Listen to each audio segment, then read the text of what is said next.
You begin this story not with a battle or a dramatic execution, but with paperwork. In medieval Europe, being wanted was often less about posters and more about lists. Names were written into rolls by clerks who never saw the faces they condemned. Once your name appeared there, you became someone who could be hunted. Eustace the monk was one such name, and his story tells you less about adventure and more about how fragile loyalty was in the medieval world. Eustace was born in the late 12th century in the region of Boulogne in northern France. His family belonged to the minor nobility. This meant he grew up with some education and some expectations, but not enough land or income to feel secure. Many young men of his class faced this problem. There were more sons than estates, and the world did not have enough places for them all. One solution was the church. Another was service to a powerful lord. Eustace began with the church. As a young man, he entered a monastery. This was not unusual. Monasteries offered food, shelter, and status. They also demanded obedience and patience. Medieval monastic life was slow. Days were marked by bells, prayers, and labor. For someone with ambition or restlessness, this could feel unbearable. Sources suggest Eustace left the monastery after a dispute. Some say his father was murdered, and the monastery failed to help him seek justice. Others suggest he was expelled for disobedience. Whatever the reason, you should notice how easily a life could change direction. Leaving a monastery was serious. You did not simply walk away. Doing so could mark you as unreliable or even sinful. Yet Eustace did not disappear. Instead, he turned to violence and survival. He became involved in feuds in the county of Boulogne. Feuds were common and often legal in a loose sense. Lords fought over rights, forests, tolls, and inheritance. For people like Eustace, these conflicts offered employment. He knew how to read and write. He understood discipline. He also knew how to fight. What made Eustace unusual was not that he became an outlaw, but how openly he shifted loyalties. At first he served Count Renaud of Boulogne. This service ended badly. Eustace accused the Count of killing his father. Whether true or not, the accusation destroyed their relationship. Eustace turned against his former lord and began attacking his lands. This was not random banditry. It was targeted. He knew where roads ran, where food was stored, and which villages paid rent.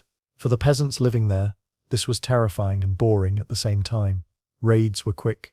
Goods were taken. Buildings were burned if necessary. Then life resumed. Medieval violence was often repetitive and practical. You learned to hide grain. You learned when to flee. You learned which men were worth negotiating with. Eventually Eustace was declared an outlaw. This meant anyone could harm him without legal penalty. It also meant he was cut off from normal protection. Outlaws survived through networks. They needed safe houses, informants, and friendly ports. Eustace found all of these by turning to the sea. The English Channel was a busy place. Ships moved constantly between England and the continent. Trade, wine, wool, salt, and grain passed through narrow waters. Control was limited. Kings claimed authority, but enforcement depended on ships' crews and money. Eustace became a pirate. Again, this was not unusual. Piracy often overlapped with privateering. One ruler's criminal was another ruler's useful tool. King John of England recognized this. John needed men who could disrupt French shipping. He hired Eustace. Suddenly the outlaw monk was working for a king. He attacked French vessels, seized cargo, and shared profits. From the English perspective, this was war. From the French perspective, it was crime. Eustace did not change his behavior, only the label changed. Daily life aboard Eustace's ships was harsh and routine. Crews were small. Food was basic bread, dried fish, and beer, or water when it lasted. Storms were constant threats. So was disease. Navigation relied on landmarks and experience. There were no accurate maps for the open sea. Decisions were made quickly, and mistakes were fatal. Eustace earned a reputation for cruelty. Chronicles describe him mutilating prisoners. You should read these accounts carefully. Medieval writers exaggerated to make moral points. Still, violence was real. Captured sailors might be killed to avoid slowing the ship. Ransoms required negotiation, and time. Time was dangerous. What makes Eustace significant is how often he changed sides. When King John lost power, or failed to pay, Eustace turned back to France. Then he turned again. Loyalty in this world was transactional. Oaths mattered, but survival mattered more. If a lord could not protect you or reward you, then another lord might. For ordinary people, this instability was exhausting. Imagine living in a coastal village, where flags on approaching ships determined your fate. One week the attackers claimed royal authority. The next week they claimed revenge. You had little ability to resist. You learned to comply quickly and rebuild slowly. By the early 13th century, Eustace was deeply involved in the conflict between England and France. He supported Prince Louis of France during an invasion of England. His ships transported troops and supplies. This was high-level involvement. He was no longer a minor criminal. He was a strategic asset. Yet his position was fragile. If captured, he would not be treated as a normal prisoner. He was too well known. His reputation ensured that mercy would be unlikely. Everyone he betrayed remembered him. Everyone he harmed wanted an example made. You can see here how medieval justice worked through memory and reputation more than law books. Being wanted meant being known. Your name carried stories. Some were true. Some were shaped by fear. Once established, they were difficult to escape. As Eustace continued his work at sea, the war intensified. Navies grew larger. Control tightened. Opportunities narrowed. The world that allowed someone like him to thrive was changing. Kings were learning how to project power more effectively. Bureaucracy improved. Lists became longer and more detailed. You might wonder at this point whether Eustace believed he could continue forever by shifting loyalties, or whether he sensed that his time was running out. In a world where names written by clerks could decide life and death, how long could a man remain useful before he became simply inconvenient? And what would happen when the sea that protected him finally delivered him into enemy hands? When you return to Eustace's story, you find him no longer hiding along the coast but operating in full view of kings. This visibility did not make his life safer. It made every decision heavier. In the medieval world, being useful was often more dangerous than being obscure. Once rulers depended on you, they watched you closely. Once they feared you, they looked for ways to remove you. By this stage, Eustace had aligned himself with Prince Louis of France, who would later become King Louis VIII. The French invasion of England was not a simple conquest, but a complicated response to English baronial rebellion. Many English nobles had turned against King John. They invited Louis to take the throne. This created a situation where loyalty fractured along personal lines rather than national ones. Eustace thrived in such conditions. His role was logistical rather than heroic. Ships carried men, weapons, grain, and messages. Without steady supply, armies failed quietly through hunger and desertion. Eustace understood timing tides and ports. He knew where ships could hide and where they would be noticed. He also knew which coastal communities were exhausted enough to comply without resistance. Life aboard his vessels followed strict routine. You rose early because daylight mattered. Repairs were constant because salt water destroyed wood and rope. Food had to be rationed carefully. Fresh water spoiled quickly. Sickness spread easily. Command depended on fear and shared profit. If either failed, mutiny followed. Eustace maintained authority by reputation. His past actions traveled faster than his ships. On land, his name had become a warning. Clerks recorded it in letters and reports. Monks copied it into chronicles. These texts described him as a traitor, a pirate, and a monster. Such descriptions served a purpose. They simplified complex political conflict into moral lessons. You should remember that medieval writers rarely aimed for balance. Still, the accumulation of these stories hardened opinion against him. As French forces gained ground, Eustace's importance grew. He coordinated crossings between ports in northern France and southern England. This required negotiation with local officials. Harbour masters demanded fees. Town councils worried about retaliation. Eustace offered protection promises, and sometimes threats. This was governance at the margins. It was improvised and unstable. For ordinary sailors caught in this system, loyalty was flexible. Crews included men from both sides of the channel. Language differences mattered less than wages. Many had families in port towns who depended on remittances. Service under Eustace was dangerous but paid well. If captured, these men might be executed or imprisoned. They accepted the risk because alternatives were worse. The turning point came as English resistance reorganized. After King John's death, his young son Henry was crowned. This shifted alliances. Some barons returned to English loyalty. Support for Louis weakened. The sea became more contested. English ships began to patrol aggressively. Ports once friendly grew cautious. Eustace adapted by increasing speed and secrecy. He traveled with fewer vessels. He relied more on night crossings. Signals replaced open docking. This reduced profit and increased stress. Every successful voyage felt temporary. Failure became more likely with each attempt. You can see here how medieval power tightened. not through sudden reform, but through accumulation. More ships meant more control. Better record-keeping meant fewer hiding places. Networks that once sustained outlaws became liabilities. Informants sold information for safety. Silence became rare. Eustace's enemies also learned. They studied his routes and habits. They understood that he valued certain ports. They noticed patterns in weather and tides. Medieval warfare was slow but observant. Patience mattered more than innovation. The decisive moment came during a naval confrontation near the coast of Kent. The French fleet attempted to reinforce forces inland. English ships intercepted them. Accounts differ on exact details, but the outcome was clear. Eustace was captured. His reputation preceded him. There was no serious discussion of ransom. For medieval elites, ransom was common. It preserved social order and generated income. But some individuals were considered beyond this system. Eustace was one of them. His repeated betrayals removed him from the category of honorable enemy. He was treated as a criminal regardless of his current employer. Execution followed quickly. Sources describe beheading. Some emphasize public display. These details mattered symbolically.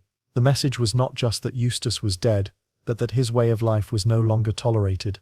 Order was being asserted through spectacle. For those who lived along the coasts, this moment marked a change. Piracy did not end, but it became more regulated. Royal navies expanded. Ports faced stricter oversight. The freedom that allowed figures like Eustace to operate shrank. This did not improve daily life immediately, but it altered expectations. You might ask what Eustace thought at the end. Sources are silent on his final words. Medieval writers preferred moral closure. They portrayed his death as inevitable. Yet inevitability is a narrative choice. At many points his life could have taken different turns. He could have remained in the monastery. He could have settled under one lord. He chose movement instead. His story also reveals the limits of personal agency. Eustace acted within structures shaped by inheritance law, feudal obligation, and economic scarcity. His choices were constrained by birth and opportunity. Outlawry offered agency, but demanded constant motion. For listeners today, the label "most wanted" suggests pursuit and drama. In medieval reality, it meant exclusion. Once declared outside the law, you existed in a shrinking space. Every alliance was temporary. Every success increased attention. Survival required perpetual adaptation. As you reflect on Eustace's capture, consider how many others lived similar lives without chroniclers to record them. Sailors, smugglers, deserters, and displaced monks moved through the same waters. Most ended quietly through illness, poverty, or violence. Eustace stands out because he intersected with kings. This leads you to a broader question about medieval loyalty.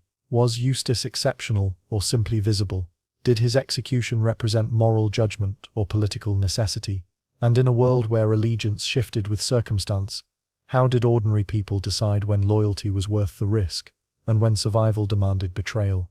When you consider the end of Eustace the monk, it is tempting to see it as a neat conclusion: an outlaw captured, a pirate executed, order restored. Medieval chroniclers often preferred this shape because it reassured their audiences that the world ultimately made sense. Yet, if you slow your thinking and remain with the details, the ending becomes less tidy and far more revealing about how medieval society actually worked. Eustace was executed quickly after his capture. There was no extended trial in the modern sense. His reputation functioned as evidence. Years of reports, accusations, and stories replaced formal legal procedure. This was common. Law in the medieval period relied heavily on status and memory. A man repeatedly labeled a traitor became one regardless of context. Once that threshold was crossed, mercy was seen not as justice but as weakness. The manner of his execution mattered deeply to those who witnessed it. Beheading was a public act meant to be seen. It told sailors, merchants, and minor lords that flexibility and loyalty had limits. Kings could tolerate shifting allegiance when it served them. They could not tolerate figures who made allegiance appear optional. Eustace had crossed that line by moving too freely between masters. After his death, there was no effort to rehabilitate his memory. English writers described him as cruel and deceitful. French sources treated him as a useful but dangerous tool. Monastic writers emphasized his fall from religious life as a moral failure. Each version served a purpose.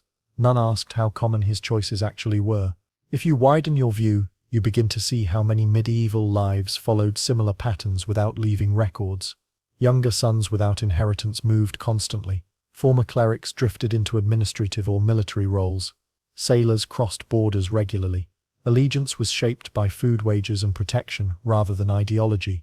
Eustace was not an exception. He was simply more visible.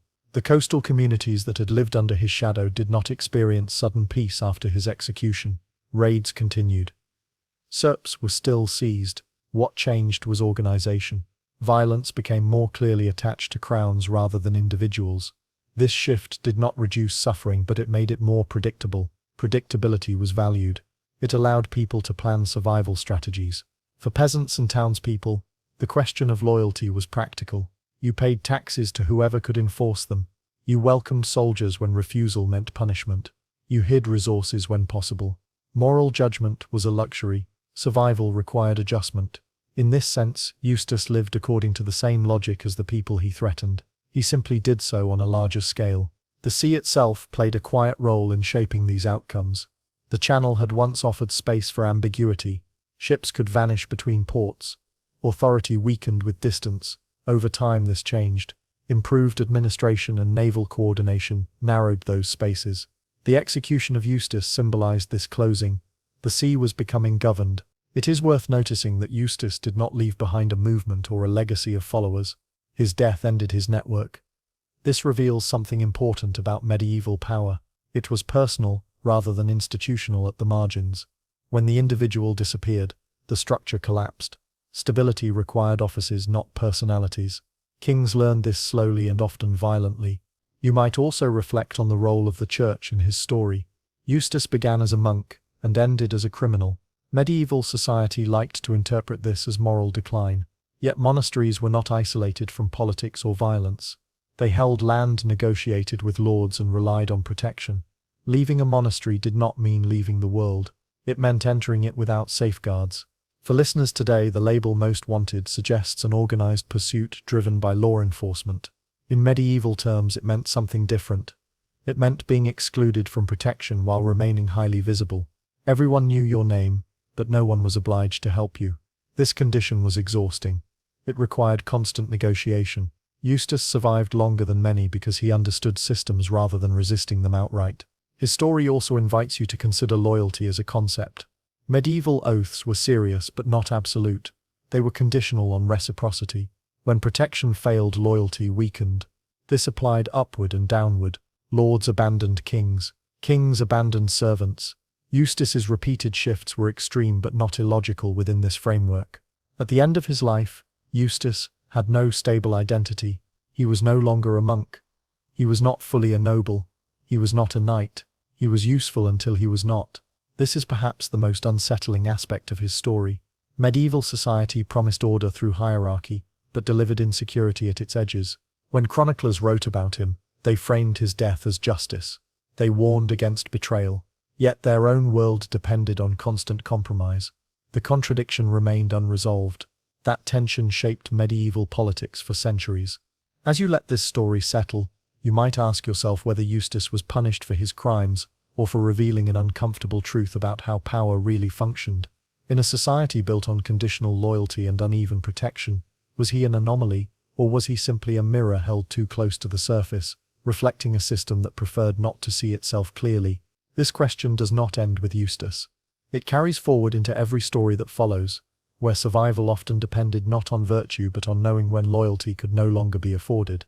You enter this story not through legend but through loss. After the Norman conquest of England, the landscape itself seemed altered.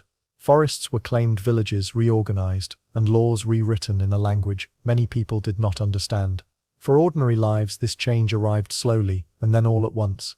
It is within this quiet disruption that Hereward the Wake becomes visible. Hereward was born in eastern England, likely in Lincolnshire, before the Norman invasion. His family belonged to the lesser nobility, the kind whose status depended on local landholding, rather than royal favor. This position offered modest security, but little protection during regime change. When William of Normandy took England, families like Hereward's were among the first to feel the pressure. Their land was valuable. Their loyalty was uncertain. Later traditions describe Hereward as rebellious even in youth, claiming he was exiled for unruly behavior. You should approach these stories carefully. Medieval writers often retroactively shaped childhoods to explain adult defiance. What matters more is that by the time the Normans consolidated power, Hereward was already outside the new system. He returned to England after years abroad, to find his lands taken and redistributed to Norman followers. This experience was common. Land confiscation followed conquest.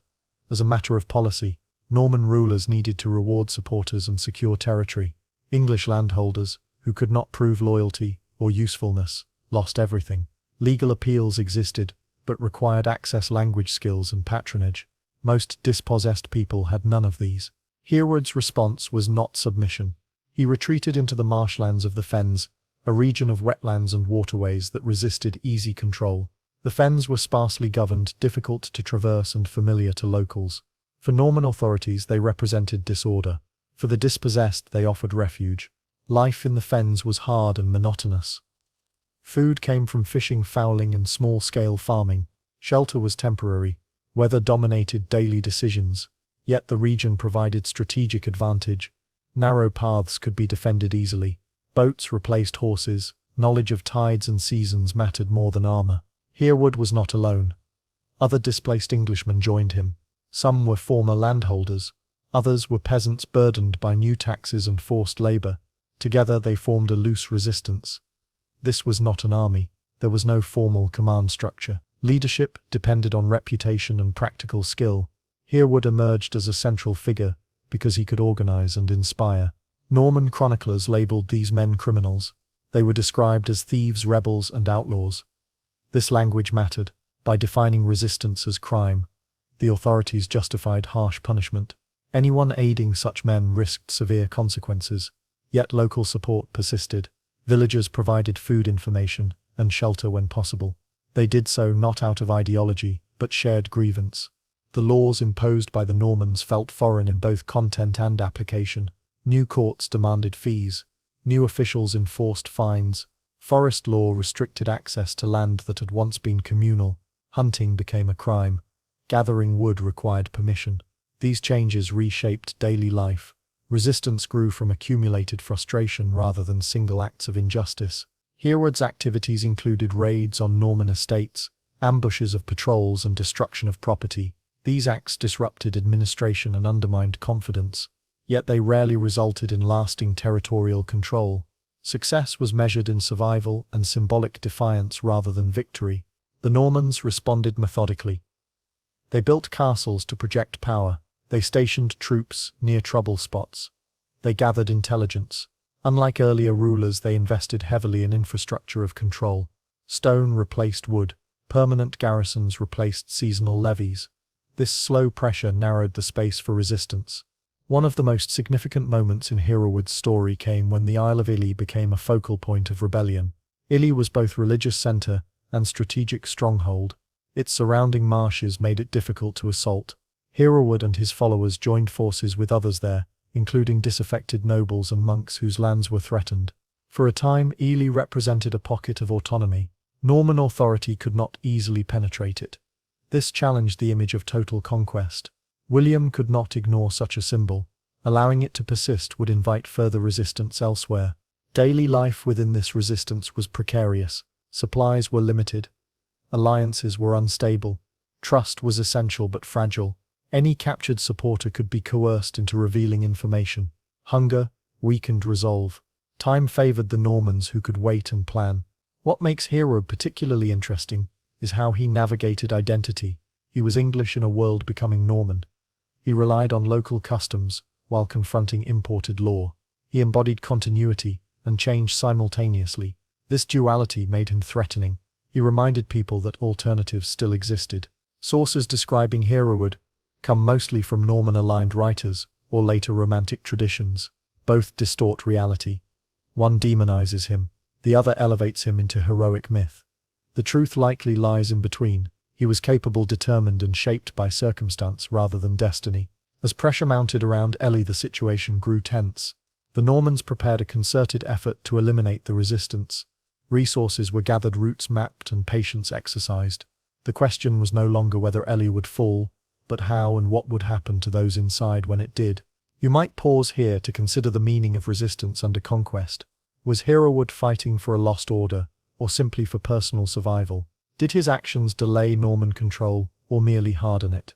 And as Norman forces closed in on the marshes, how long could knowledge of land and local support outweigh the growing machinery of law and power?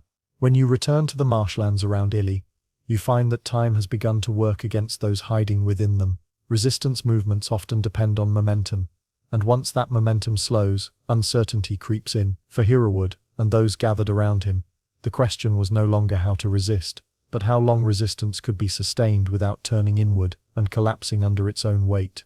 The Normans approached the problem of Ely with patience rather than haste. Direct assault through the marshes was costly and uncertain. Instead, they focused on preparation. Engineers studied the waterways. Labourers were brought in to construct causeways. Timber and stone were gathered. This was slow, deliberate work, but it reflected the new order the Normans were building. Control would be permanent, not improvised. Inside Ely, life became increasingly constrained. Food supplies depended on successful foraging and occasional raids. Each expedition carried risk. Capture meant interrogation. Interrogation meant exposure of roots and supporters. Trust narrowed. People began to question one another's resolve. The strain of waiting tested morale more than combat ever could. Hereward's role shifted during this period. He was no longer simply a leader of raids. He became a mediator and organizer. Disputes over resources had to be settled. Discipline had to be maintained. In a loosely structured resistance group, authority depended entirely on consent. Every decision risked alienating someone whose support might later be essential. The religious community at Ely added another layer of complexity. The monastery was both a spiritual center and a landholder. Monks had their own priorities. Some favored accommodation with the Normans to preserve property and influence. Others sympathized with the resistance. These divisions weakened unity. Norman officials exploited them by offering protection in exchange for cooperation. Forest law continued to shape the broader conflict. The Normans expanded restricted areas, limiting hunting and gathering. This affected not only rebels but entire communities. Hunger became a political tool. By controlling access to land, authorities forced choices: support the resistance and risk starvation, or submit and survive. Hereward's tactics reflected adaptation rather than escalation. He focused on mobility and evasion. Large confrontations were avoided. This preserved lives but also reduced impact. The rebellion became less visible. For Norman authorities, this was acceptable. Invisibility could be interpreted as decline. Chroniclers describe several incidents during this time that illustrate the nature of medieval resistance. In one account, Norman soldiers were lured into the marsh and ambushed. In another, a causeway was sabotaged. These acts delayed progress, but did not reverse it. Each success was temporary, each failure permanent. What sustained the resistance was not hope of victory, but refusal to accept finality. Many participants had nowhere else to go. Returning to Norman-controlled society meant fines, loss of status, or forced labor. Remaining in the marshes meant hardship, but also dignity. This calculation mattered deeply. Norman law was becoming more systematic. Sheriffs enforced royal authority at the local level. Courts recorded offenses. Penalties were standardized. This reduced arbitrariness, but increased reach. Even those who avoided direct confrontation felt the presence of power more consistently. Hereward himself became a symbol. Stories circulated about his cunning and resilience. These stories mattered psychologically. They reassured communities that resistance was possible. They also made compromise more difficult. Symbols trap those who carry them. Hereward could not easily negotiate without appearing to betray his image. Eventually the Normans completed their preparations. A coordinated campaign was launched. Causeways allowed troops to move effectively. Supplies flowed steadily. The marsh no longer offered the protection it once had. Ely was surrounded not just physically, but administratively. Options narrowed rapidly. Some members of the resistance surrendered. Others fled deeper into obscurity. The unity that once defined the group fractured under pressure. This was not failure in a dramatic sense. It was erosion. Power often wins this way, quietly. Hereward's fate during the final stages is uncertain. Accounts vary. Some suggest he escaped and later made peace with the Normans. Others imply continued outlawry. The ambiguity itself is revealing. Medieval record-keeping prioritized authority over individual trajectories. Once resistance ceased to matter politically, details faded. For those who remained, the consequences were uneven. Some lost land permanently. Others were absorbed into the new system as tenants or minor officials. The Normans preferred stability over revenge. Punishment was selective, examples were made. Then life resumed under new rules. As you reflect on this phase of Hereward's story, consider how resistance changes when it becomes prolonged. Does it remain an act of defiance or does it become a way of life? At what point does survival replace hope as the primary goal? And if resistance ends not with defeat but with quiet absorption, can it still be said to have failed, or does its influence persist in ways that are harder to measure? When you reach the final phase of Hereward the Wake's story, you encounter something quieter than victory or defeat. What remains is adjustment. Medieval history often ends this way, not with a clear moment of closure, but with lives reshaped until resistance becomes memory and memory becomes story. After the fall of Ely, the Norman authorities did not pursue total destruction. This was a deliberate choice. They had learned that excessive punishment created martyrs and prolonged unrest. Instead, they focused on consolidation. Lands were reassigned, administrative boundaries were clarified, sheriffs increased their presence. Life resumed under altered conditions. Hereward himself slips into uncertainty at this point. Some accounts claim he escaped the final capture and continued to live as an outlaw for a time. Others suggest he negotiated terms and was eventually restored to some measure of landholding. There are even traditions that place him living quietly under Norman rule. The lack of clarity is meaningful. Once he ceased to pose a threat, the system stopped paying attention. This fading from record reflects how medieval power functioned. Authority documented what it needed to control. What no longer required control could disappear from official memory. For a man once described as a major rebel, this disappearance was a form of erasure rather than mercy. The people who followed Hereward experienced more tangible outcomes. Some were punished through fines or forced labor. Others were absorbed into the new order as tenants. A few may have been allowed to retain small holdings in exchange for loyalty. These arrangements were pragmatic. Norman rulers needed productive land more than empty punishment. For ordinary villagers, the end of resistance brought mixed consequences. Violence decreased. Taxes became predictable. Laws were enforced consistently, even if they felt unjust. This predictability mattered. It allowed planning. Families adjusted routines to new restrictions. Forest law reshaped diets and work patterns. What had once been communal became regulated. Over time, these changes normalized. Children grew up knowing only Norman authority. Language shifted slowly. French terms entered legal and administrative life. English customs survived in households and local practice but lost formal recognition. This blending was uneven and often resented, but it endured. Hereward's legacy lived less in direct action and more in story. Oral traditions preserved his name. Later writers embellished his deeds. He became a symbol of English resistance. This transformation happened long after the events themselves. It reflects a need to remember agency in a period of loss. Yet the historical Hereward was likely less heroic and more practical. He acted within constraints. He used geography and local support. He adjusted when pressure increased. These qualities mattered more than defiance. They reveal how survival operated under conquest. The Norman system that replaced the old order was not static. It evolved by absorbing local practices. English legal customs influenced Norman administration. Over generations, distinctions blurred. This slow integration does not erase the trauma of conquest, but it explains endurance. You might consider how Hereward's resistance contributed to this process indirectly. By challenging authority, he forced adaptation. The Normans learned where enforcement failed and where compromise worked better. Resistance shaped governance, even when it did not succeed militarily. The concept of being wanted under Norman law differed from earlier periods. It was increasingly bureaucratic. Names were recorded, penalties standardized. This reduced personal discretion while increasing reach. For people like Hereward, this meant fewer hiding places. For ordinary people, it meant clearer expectations. What remains striking is how much of this transformation occurred through daily routine rather than dramatic decree. Fields were measured, rents collected, courts held. Over time, these actions defined reality more effectively than battles ever could. Hereward's story ends without a clear moral resolution.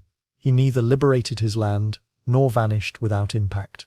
He existed in the space between. This is where most medieval lives were lived. Change came gradually through accommodation rather than collapse. As you step back, you can see how his life reflects a broader pattern. Conquest produces resistance. Resistance produces adaptation. Adaptation produces a new normal. Individuals matter, but structures endure. This does not diminish personal courage or loss. It places them within a longer arc. For listeners today, there is a temptation to frame history in terms of winners and losers. Medieval experience resists this framing. People survived by adjusting identities and expectations. Loyalty shifted. Law evolved. Memory preserved fragments. Hereward the Wake becomes important, not because he defeated Norman rule, but because he revealed its limits and pressures during formation. His resistance illuminated the cost of conquest and the resilience of those who lived through it. As you let this story settle, you might ask yourself how often history is shaped not by decisive triumphs, but by prolonged negotiation between power and persistence. In a world where law expands quietly and resistance fades slowly, where does agency truly reside, and how do ordinary people leave traces when the records no longer name them? You begin this story not with rebellion, but with inheritance. In medieval England, land was not simply property. It was identity, security, and future, all at once. To lose land was to lose standing. To dispute land was to invite years of tension that could quietly reshape a life. Fulk Fitzwarren's story grows out of such a dispute and shows how easily a loyal subject could become a wanted man. Fulk Fitzwarren was born into a noble family in the Welsh Marches, a border region shaped by constant friction between English and Welsh authority. His family held land under the king, but not vast estates.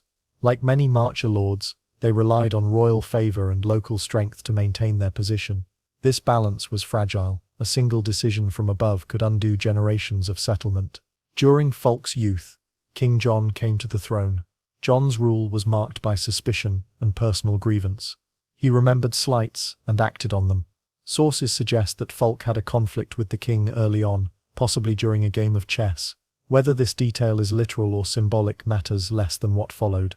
John denied Fulk his inheritance. This denial was legal in form, if not in spirit. Medieval kings possessed wide discretion. They could delay recognition, challenge claims, and reinterpret obligations. For someone like Fulk, appealing such a decision was nearly impossible. Courts moved slowly and required influence. Meanwhile, land produced income. Without it, a noble household declined quickly. Fulk attempted negotiation. He sought mediation. He appealed to custom. None of this worked. As months turned into years, frustration hardened. What began as a legal grievance turned into personal conflict. In the medieval world, such conflicts often escalated quietly before erupting openly. Eventually, Fulk chose resistance. He gathered supporters, including family members, retainers, and others displaced by similar disputes. This group did not initially see themselves as criminals. They believed they were asserting rightful claims. Yet, from the king's perspective, they were defying authority. The Welsh Marches provided opportunity. The terrain was uneven. Authority was divided. Castles dotted the landscape, but control beyond their walls was inconsistent. Local alliances mattered. Fulk used this environment effectively. He moved between territories, exploited jurisdictional confusion, and relied on local knowledge. Daily life as an outlaw was structured and repetitive. Camps had to be hidden. Food had to be secured without attracting attention. Weapons required maintenance. Communication depended on trust. Every interaction carried risk. Supporters faced punishment if discovered. Silence became a survival skill. King John responded with legal measures first. He declared Fulk an outlaw. This removed legal protection and allowed seizure of property. Notices were sent to local officials. Rewards were offered. The bureaucratic process mattered. Being wanted meant becoming visible through documents, even while physically hiding. As pressure increased, Fulk escalated his actions. He attacked royal officials, seized supplies, and disrupted travel. These acts served practical purposes and symbolic ones. They undermined the image of royal control. They also deepened the conflict. Compromise became harder with each incident. Compromise became harder with each incident. Chroniclers later romanticized this period. They described daring escapes, disguises, and clever tricks. While entertaining these stories, obscure the reality of constant uncertainty. Illness, injury, and betrayal were constant threats. Survival depended on restraint as much as bravery. What sustained Fulk was not just anger, but the belief that his cause was just. This belief was shared by many who lived under inconsistent royal rule. King John's governance created grievances across England. Arbitrary fines and land seizures eroded trust. Fulk's resistance resonated beyond his immediate circle. The king's response became harsher. Sheriffs were instructed to pursue aggressively. Local communities were pressured to cooperate. This placed ordinary people in difficult positions. Helping Fulk risked punishment. Refusing help risked retaliation. Neutrality was rarely possible. At this stage, Fulk crossed a threshold. He was no longer simply a wronged noble. He was a symbol of defiance. This visibility both protected and endangered him. Support grew, but so did determination to make an example of him. You can see here how outlawry functioned as both status and condition. It stripped rights but created identity.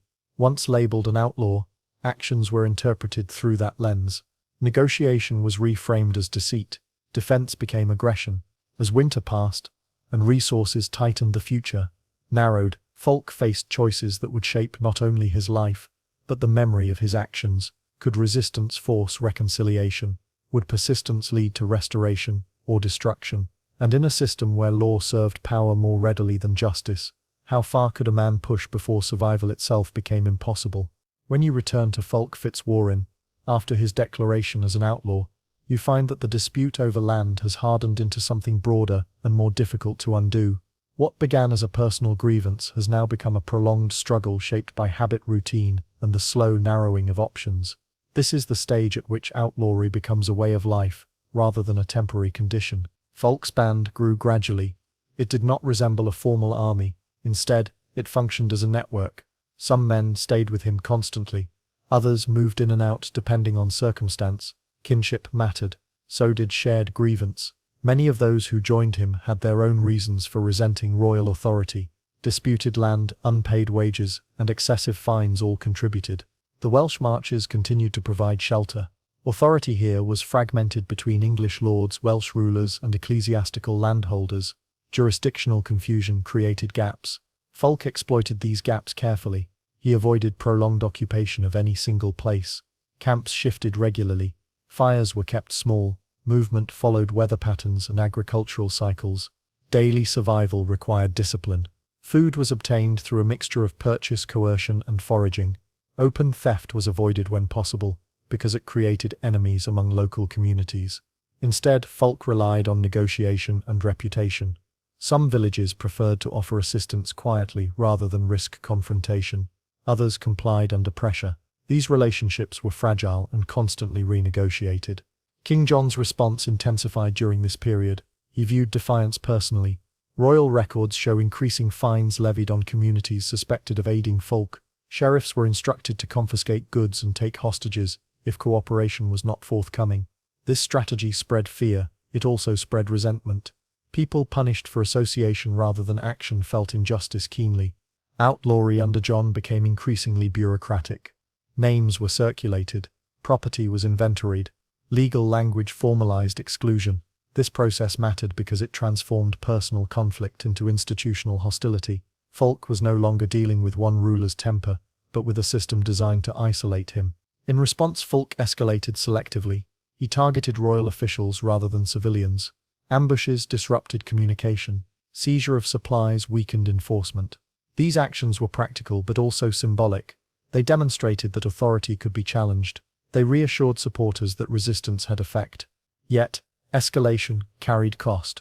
Retaliation followed swiftly. Innocent people suffered. Fields were burned as warning. Livestock seized. The cycle fed itself. Each act justified the next. Compromise grew more difficult as memory accumulated. Grievance layered upon grievance. It is during this phase that later storytellers expanded Fulk's deeds into legend. Tales of disguises, clever escapes, and daring rescues appear. While likely exaggerated, they reflect something real. Fulk survived because he adapted. He avoided unnecessary confrontation. He understood when to withdraw. The psychological toll of this life was considerable. Constant vigilance eroded trust. Sleep was shallow. Illness could be fatal. Injury could not be treated openly. Decisions carried consequences for others. Leadership in such conditions required restraint as much as courage. Meanwhile, political conditions began to shift. King John's rule faced increasing opposition from powerful nobles. His disputes over taxation and military failure weakened his position. This broader unrest mattered for Fulk. It created leverage. Resistance no longer appeared isolated.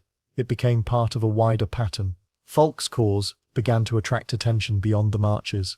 Other disaffected nobles saw in him a test case. If he could force reconciliation, it would signal limits to royal authority. Quiet communication occurred. Messages passed indirectly. Alliances were explored cautiously. The church also played a role. Monasteries and bishops were uneasy about unchecked royal power. Some clergy acted as intermediaries. Sanctuary provided temporary relief. Legal appeals were reconsidered. These processes were slow but meaningful. They reopened paths previously closed. Eventually negotiation became possible. Not because the king softened, but because circumstances demanded compromise. John needed support. Prolonged conflict drained resources.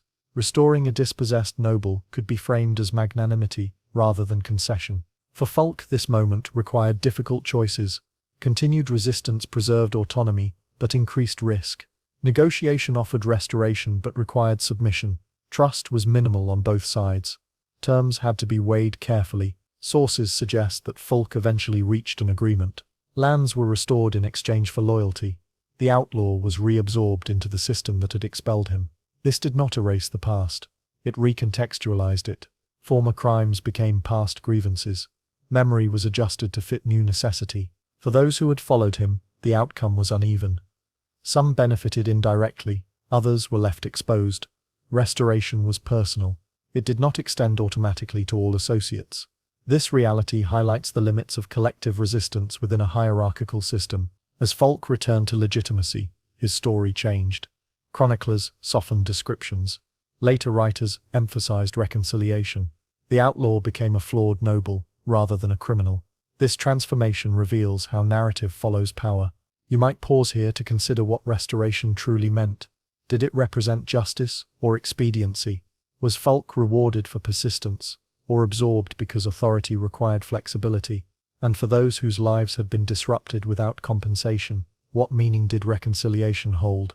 When Fulk Fitzwarren returned to royal favor, the transformation was outwardly complete, but inwardly unresolved. The lands were restored. His name was removed from lists of outlaws. Legal protection returned. On parchment the conflict ended. In lived experience it lingered quietly, shaping behavior long after the dispute was declared settled. Reintegration into lawful society was not a return to the past. The years spent in resistance had altered relationships permanently. Neighbors remembered fear and obligation. Officials remembered defiance. Fulk himself understood the fragility of favor. Restoration could be reversed. Loyalty now required careful performance rather than assumption. Daily life, as a restored noble, involved rebuilding. Estates needed management. Boundaries had shifted. Tenants had adapted to new arrangements. Some land had been damaged or neglected. Recovery was slow and methodical. There were rents to renegotiate and obligations to fulfill. This work lacked drama, but defined success. Fulk also had to renegotiate his identity. He was no longer an outlaw, but the memory remained. Some admired his persistence. Others distrusted him. In a society that valued continuity, disruption left marks. Reputation did not reset automatically. It required time and consistent behavior. King John's death altered the broader landscape. His successor Henry was young. Governance shifted toward compromise. Many grievances were reassessed. This context benefited figures like Fulk. His restoration became part of a larger pattern of reconciliation. Authority sought stability over punishment. Yet, the structures that produced conflict remained. Royal discretion over land continued. Legal access favored the connected. Outlawry remained a tool of enforcement. Fulk's experience exposed these mechanisms, but did not dismantle them. His survival depended on adaptation rather than reform. For those who had followed him, the outcome was mixed. Some returned to obscurity. Others faced lingering penalties. Their contributions faded from record. Medieval history often remembers leaders while forgetting participants. This silence is instructive. Collective action rarely translated into collective reward. Later retellings of Fulk's life blurred these realities. Romance literature emphasized adventure and cleverness. Conflict was simplified into moral struggle. Restoration appeared inevitable. Such narratives comforted audiences but obscured cost. They transformed survival into heroism. Historically, Fulk's significance lies in what his story reveals about medieval justice. Law was flexible, but uneven. Kings could punish and forgive according to need. Resistance tested limits. Occasionally it reshaped outcomes. More often it was absorbed. Falk's case demonstrates how being wanted did not always end in death or permanent exclusion. It could also end in negotiation. This possibility depended on status timing and political context. Lesser figures rarely received such outcomes. Their stories ended quietly. You might reflect on how outlawry functioned as both threat and pressure. It removed protection, but also created leverage when authority required compliance elsewhere. This duality made it unstable but effective. As Falk aged, his story receded from attention. He lived within the system he once opposed. This was not hypocrisy. It was survival. Medieval life demanded flexibility more than consistency. Identity shifted with circumstance. When you step back from his narrative, you see a pattern that recurs throughout medieval history. Conflict arises from structural imbalance. Individuals resist. Authority responds. Compromise emerges when neither side benefits from continuation. Memory then reshapes events to appear orderly. Falk Fitzwarren is remembered as an outlaw because that phase revealed tension. His restoration is less celebrated because it reveals accommodation. Yet accommodation sustained society more than rebellion ever could. As you let this story settle, you might ask how many acts of resistance ended, not with triumph or tragedy but with quiet return. In a world where law served power yet required consent, how often did survival depend not on winning, but on knowing when to stop fighting? And how did such choices shape the ordinary history that followed?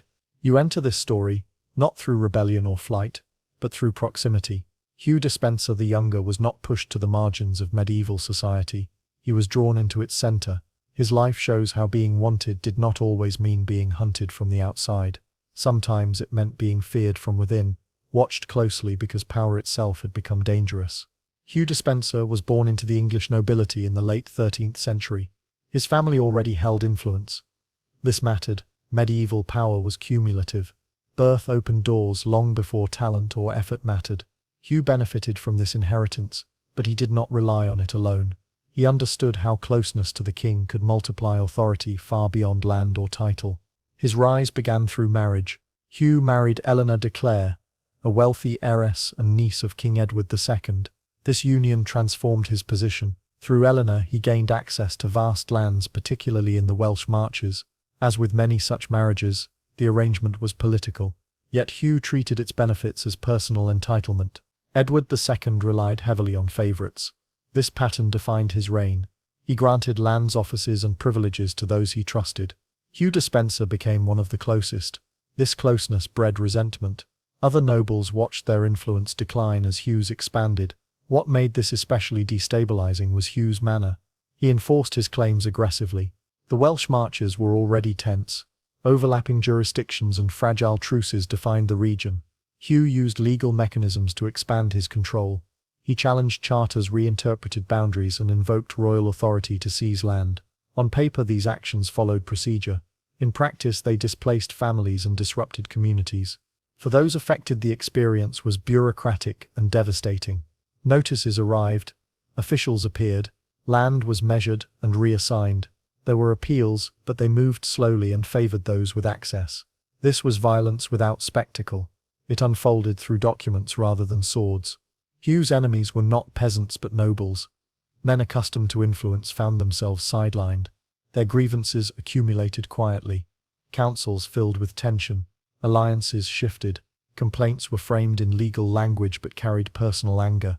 Edward's support shielded Hugh from consequence. This protection deepened resentment toward both men. The king's reliance on Hugh appeared obsessive.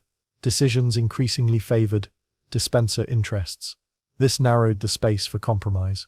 Being wanted in this context meant something different. Hugh was not declared an outlaw. He was discussed, whispered about, and recorded in petitions. He was wanted removed rather than captured. This form of hostility was slow. It required patience. Opponents waited for opportunity. That opportunity emerged through collective action. Disaffected nobles united. They framed their opposition not as rebellion, but as reform. Hugh and his father were accused of abusing royal favor. The charges focused on land seizures, corruption, and exclusion of lawful counsel. For a moment, it seemed compromise might occur. Hugh was exiled briefly. This exile was symbolic. It acknowledged grievance without resolving it. His lands remained. His influence lingered. Edward soon recalled him. This return escalated conflict. Trust collapsed. The nobles moved from petition to force. Civil war followed. Communities were drawn in. Supplies were requisitioned. Routine life was disrupted. Hugh's position shifted rapidly. From favored counselor, he became a liability. His name circulated as a threat to stability. Being wanted now meant being targeted openly. The same structures that elevated him now recorded accusations against him.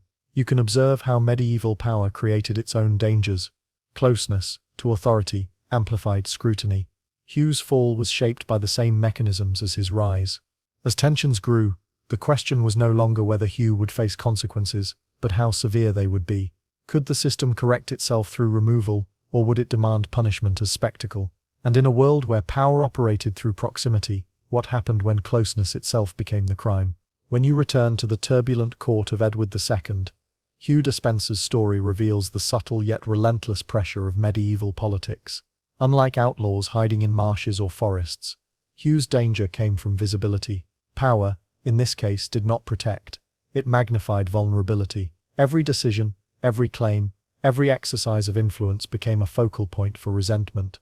After his recall from exile, Hugh moved quickly to consolidate his position. He claimed disputed lands, reinforced offices, and increased his household's size.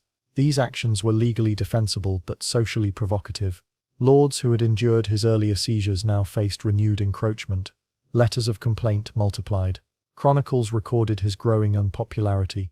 This accumulation of grievance, though quiet, was lethal in its potential. Life for Hugh involved constant calculation. Court attendance was mandatory, and each appearance required careful navigation of rivalries. Public ceremonies, intended to display loyalty and prestige, also made him a visible target. Behind the scenes, networks of spies, informants, and sympathetic clerks circulated information. Hugh's every move was scrutinized. Medieval favor functioned like a double-edged sword. Proximity offered opportunity, but also exposure. The Despenser's aggressive legal strategy intensified the danger. Hugh leveraged royal writs to seize lands from rivals, reinterpreted old feudal obligations, and used fines to extract wealth. For those displaced, survival depended on filing appeals, forming alliances, or fleeing. Few had the means to resist, yet resentment grew quietly, like tension under a frozen lake, threatening to crack at any provocation. Meanwhile, Edward's reliance on Hugh strained the monarchy itself. Traditional baronial councils felt sidelined. The king's decisions, increasingly informed by Hugh, appeared personal rather than institutional. Medieval governance relied on consent, both explicit and tacit. When that consent eroded, compliance became fragile. Tensions escalated through months and years, rather than days, creating a slow-burning crisis. This environment gave rise to clandestine resistance. Some barons plotted behind closed doors, careful to avoid direct accusation while preparing contingencies. They waited for opportunities when the king's attention wavered, or when public sentiment could be marshaled. For Hugh, being wanted meant that enemies operated constantly in shadows. Threats were indirect but omnipresent. Surveillance, letters, and whispers replaced marshes and ambushes as the terrain of danger. Hugh responded with a mixture of assertiveness and caution. He used his authority to fortify holdings and strengthen alliances. He rewarded loyal followers with offices and land, ensuring that key supporters remained invested. He also sought to control narratives, commissioning chronicles that portrayed him as indispensable and justified in his actions. Influence, like military force, was about perception as much as execution. Yet no strategy could fully insulate him from the resentment he provoked. Each seizure, each relocation of land, widened the gulf between his household and other nobles. Discontent circulated through England's courts, councils, and towns. Unlike overt rebellion, this tension accumulated slowly, exerting pressure that was invisible until it became overwhelming. By 1321, the situation reached a tipping point. A coalition of barons, led by Thomas, Earl of Lancaster, openly challenged Edward and the Despensers. Their grievances included the legal abuses, the preferential treatment, and the consolidation of power that had marginalized traditional authorities. The king was forced to act. Political maneuvering, threats of excommunication, and parliamentary pressure all converged. For Hugh, the battlefield had shifted from lands and castles to council halls and written records. but the stakes were no less mortal. In response, Hugh attempted negotiation and defense simultaneously. He fortified castles in the Welsh marches, rallied loyal followers, and leveraged his proximity to the king to demand concessions. He argued legality and loyalty, while simultaneously using coercion to reinforce dominance. This dual strategy illustrates a key feature of medieval power. Influence required constant adaptation, blending threat with legitimacy. Yet the coalition's patience, networks, and legal claims eventually cornered him. The pressures of resentment, the slow erosion of consent, and the accumulation of opposition created a scenario in which military and political force aligned against him. This illustrates a critical point. Medieval authority depended on perception, and the Despenser's accumulation of power had destabilized that perception. Being wanted in this context meant more than outlawry, it meant becoming a target of concentrated political, social, and moral energy. As you observe these events, you begin to see the way medieval politics could function, like a slow-acting pressure. Authority could be challenged not only by armies, but by networks of grievance, legal mechanisms, and the gradual withdrawal of consent. Hugh's position was powerful yet fragile because each action, no matter how justified, accumulated risk. Survival depended on foresight, timing, and the ability to manipulate both law and loyalty. This phase of Hugh's story raises questions about the nature of being wanted when the danger comes from above, rather than below. When proximity amplifies risk, when influence becomes visibility, how does a man navigate loyalty, power, and survival in a world where friends are as threatening as enemies? And if patience and calculation fail, what becomes of a figure who once seemed untouchable, but is slowly surrounded by the invisible forces of resentment, law, and obligation? When you reach the final chapter of Hugh Despenser the Younger's life, it is defined less by sudden catastrophe than by the inevitable accumulation of opposition. His story is a demonstration of how medieval power could turn inward, making proximity to authority both a shield and a snare. The very influence that elevated him also marked him for elimination. By 1322, the coalition of barons opposing the Despensers and Edward II had mobilized decisively. Tension, simmering for years, had reached a breaking point. Political maneuvering gave way to open action. The king and Hugh's defenders attempted to resist, fortifying castles, rallying loyalists, and appealing to the traditional mechanisms of feudal allegiance. Yet the momentum of widespread resentment and organized opposition proved overwhelming. Hugh's downfall unfolded with grim deliberation.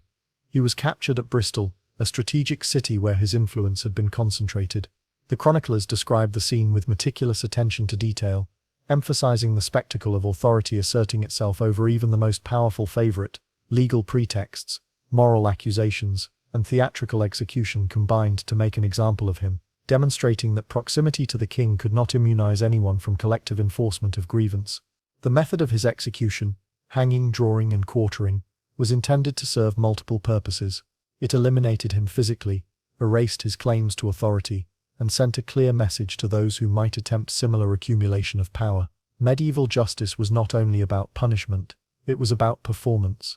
Hugh's death, public and elaborate, ensured that the dangers of favoritism and overreach were visible to all observers. Yet even in death, Hugh's story reveals the subtleties of medieval authority. His father, lands, and allies were not entirely destroyed. Some properties reverted to the crown, while others were redistributed strategically to reinforce royal control. The king himself, Edward, experienced a weakening of personal authority. Dependence on favorites had alienated traditional barons, creating political instability that would have consequences for years. Power, in medieval England, was both concentrated and fragile, and Hugh's life and death exemplify this paradox. Daily life for those indirectly affected, the tenants, retainers, and local communities, continued with adjustments. Estates changed hands. Obligations were renegotiated. Local disputes were resolved under new oversight.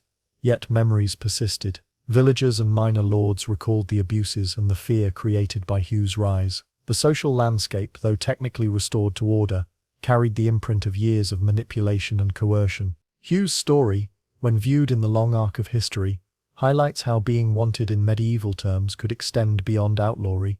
One could be hunted for influence, for the accumulation of power, or for upsetting delicate balances of consent and loyalty. Medieval danger was not always visible in banners and armies. It often emerged from networks, perceptions, and the slow erosion of goodwill. Chroniclers later cast Hugh as a villain, emphasizing corruption and greed. Yet his life also illuminates broader truths.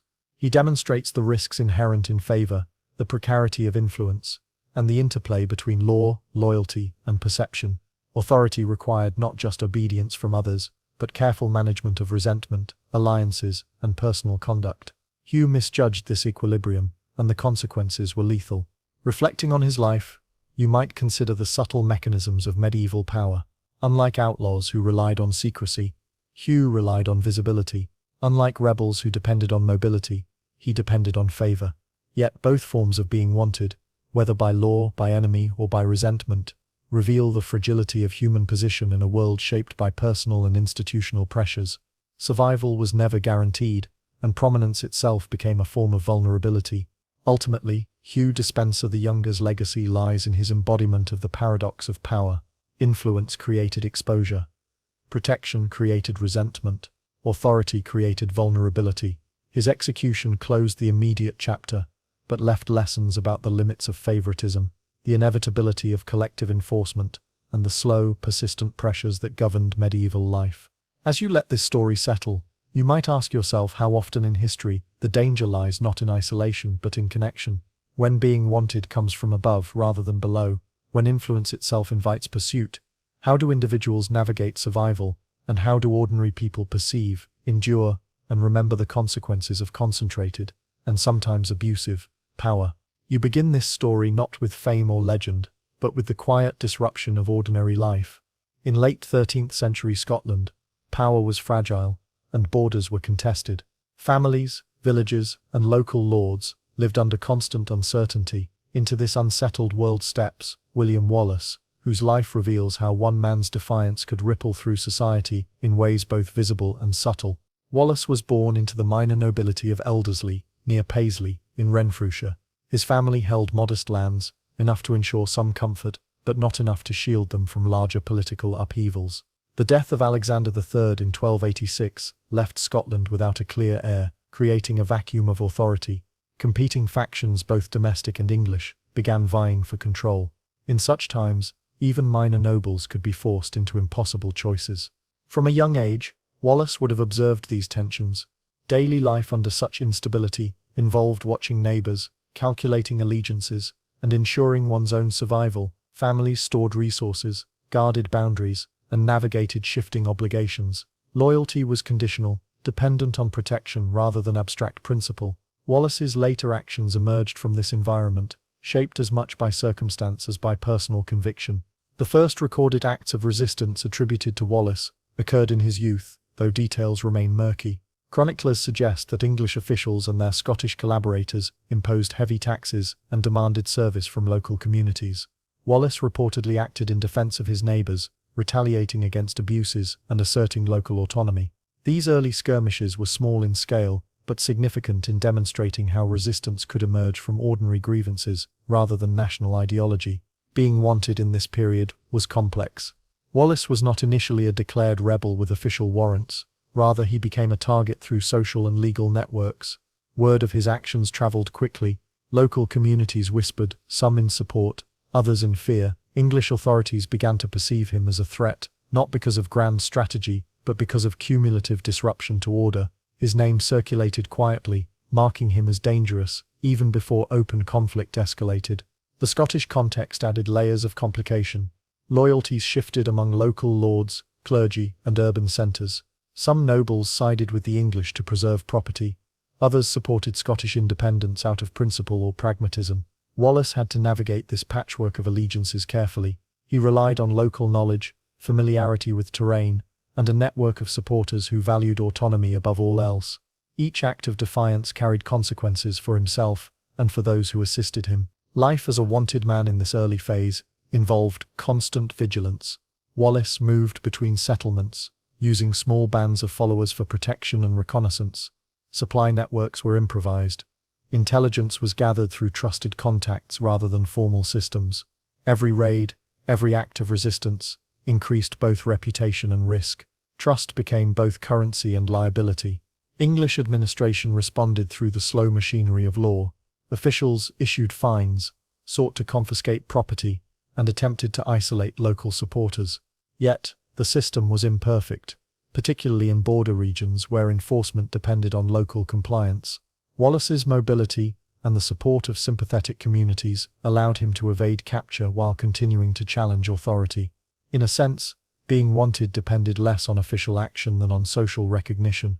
A name spoken in fear or admiration could carry as much weight as a written warrant. By the time Wallace became a recognized figure of resistance, patterns of conflict had already shaped his strategies. Ambushes along roads, disruption of supply lines, and carefully targeted attacks against collaborators allowed him to assert influence without requiring overwhelming force. This approach minimized civilian suffering while maximizing political impact, a delicate balance necessary for survival in a fragmented society. Daily life for Wallace and his followers was austere. Food was scarce, shelter improvised, and the threat of betrayal ever present. Every decision required weighing immediate necessity against long-term survival. Trust had to be constantly reassessed, alliances tested, and movements carefully planned. In this sense, being wanted was both social and logistical. It shaped not only perception but the rhythm of life. The broader significance of these early acts of defiance lies in how they illuminate medieval structures of power. Authority depended not only on law but on compliance, on perception, on consent. Wallace's emergence reveals the vulnerabilities in these systems. Individual initiative could exploit gaps in administration, mobilize communities, and create pressure that formal power could not immediately neutralize. As Wallace's reputation grew, so too did the complexity of his position. He was increasingly known to both supporters and adversaries, transforming from a local defender into a symbol of resistance. This visibility brought both opportunity and danger. To survive and continue influencing events, he had to adapt constantly, balancing tactical action with strategic patience. You might pause here to consider the precariousness of being wanted in medieval Scotland. Survival depended not only on skill and courage, but also on understanding the social and political fabric. How could one individual navigate shifting loyalties, unpredictable authority, and the constant tension between defiance and vulnerability? And as Wallace's story begins, how would small-scale resistance grow into something that would challenge kings and alter the course of a nation? Returning to Wallace's story, you see that his initial acts of defiance gradually coalesced into organized resistance. This was not instant heroism. It was a careful, patient response to circumstance. Scotland in the late 13th century was fractured. Authority shifted between competing nobles, the English crown, and local communities. Wallace's effectiveness depended on understanding these fractures and exploiting them without overextending. After his early skirmishes, Wallace attracted followers who shared grievances against English rule or resented local collaborators. These men were not trained soldiers but laborers, farmers, and minor gentry. Their motivations varied. Some sought revenge, others protection, and a few were drawn by the promise of adventure. Maintaining cohesion among such a diverse group required negotiation, leadership, and credibility. Reputation became as vital as strategy. Being wanted during this phase transformed. Wallace's name circulated not only in court records but also through word of mouth. He became both a practical threat and a symbol. Local communities who aided him risked punishment. Villages provided intelligence, food, or shelter, yet they had to balance support with self-preservation. This precarious relationship between leader and community was central to sustaining resistance. The English response intensified gradually. Authorities attempted to assert control through punitive expeditions, fines, and legal measures. They sought to isolate Wallace by targeting allies and confiscating property. Yet, enforcement was inconsistent. Remote regions, particularly the Scottish borders, remained difficult to govern effectively. These gaps allowed Wallace to operate with relative freedom, moving swiftly through terrain he knew intimately while striking targets with precision. Tactical decisions during this period emphasized mobility over confrontation. Large-scale battles were rare. Instead, Wallace relied on raids, ambushes, and disruption of supply routes. These actions minimized risk while amplifying impact. Each success enhanced his reputation, drawing more followers and further cementing his status as a figure of resistance. Visibility was crucial. Every raid communicated defiance, not just to the English but to sympathetic Scottish nobles and commoners. Daily life, under these conditions, remained harsh. Men had to forage, hunt, and rely on the goodwill of villagers. Camps were temporary, supplies limited, and movement constant. Illness and injury were constant threats. Discipline and trust were critical. Betrayal or careless action could undo weeks of careful planning. The tension between survival and defiance shaped every choice. Wallace also began to navigate the broader political landscape. Alliances with sympathetic Scottish nobles offered resources and legitimacy, yet such partnerships were fragile. Nobles had their own priorities, balancing survival, property, and allegiance. Wallace had to act strategically, accepting temporary concessions or retreat when necessary. Negotiation was as critical as martial skill in sustaining influence. This phase also highlights the interaction between law, custom, and perception. English authorities could declare Wallace an outlaw, issue writs, or summon local officials to enforce penalties. Yet, local communities, motivated by loyalty, fear, or practicality, often subverted these measures. Being wanted became as much about social dynamics as formal authority. Wallace's survival depended on understanding the informal networks of power as acutely as formal rules. By 1297, Wallace's activities had escalated. Small-scale raids gave way to coordinated resistance, including the notable victory at the Battle of Stirling Bridge. While this engagement would later become legendary, its immediate significance lay in its demonstration of tactical understanding, leadership, and the ability to unify diverse forces. Wallace's knowledge of terrain, timing, and local support allowed a relatively small force to overcome a better-equipped enemy, illustrating how being wanted could transform into strategic advantage. The consequences of this period extended beyond immediate military success. English authority was visibly challenged. Local support for resistance grew as confidence in Wallace's leadership increased.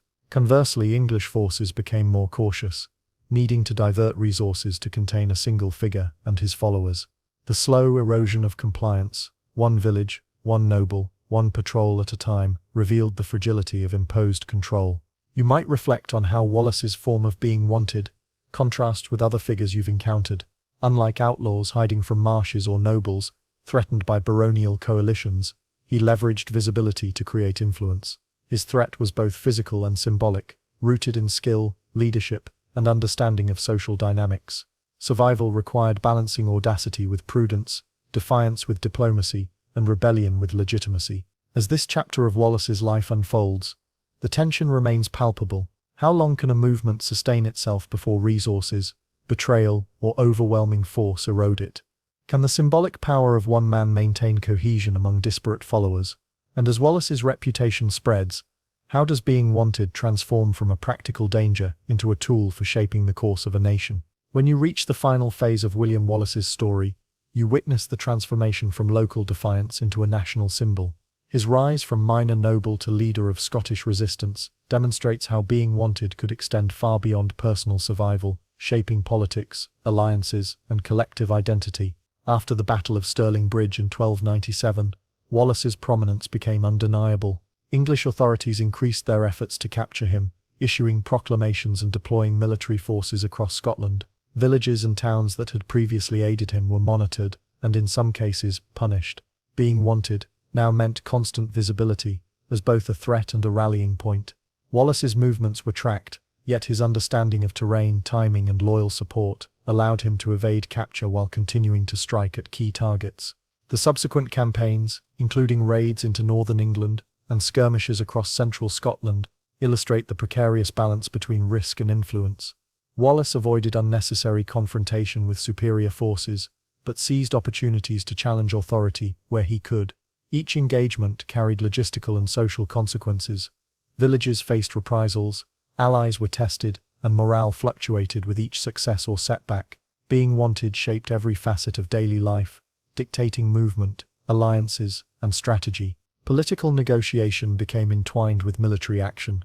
Wallace worked with sympathetic Scottish nobles, using his victories to bolster legitimacy and pressure the English crown. These alliances were unstable, reliant on mutual interest rather than personal loyalty.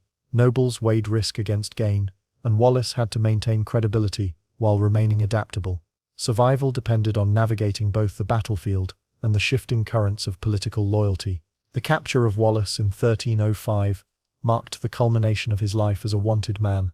Betrayed, tried for treason, and executed in London, his death was intended as a public demonstration of authority. The execution, hanging, drawing, and quartering, served multiple purposes. It punished, humiliated, and warned others who might defy English rule. Yet the very visibility that threatened Wallace also ensured his legacy. His name, deeds, and resistance became embedded in Scottish memory, inspiring future generations. The consequences extended beyond the immediate political outcome. Wallace's struggle exposed weaknesses in English authority, highlighted the potential of local networks to challenge centralized power, and emphasized the psychological impact of reputation. Being wanted in his case amplified both danger and influence. Survival was not merely physical, it was strategic, social, and symbolic. For ordinary Scots, Wallace's actions were transformative.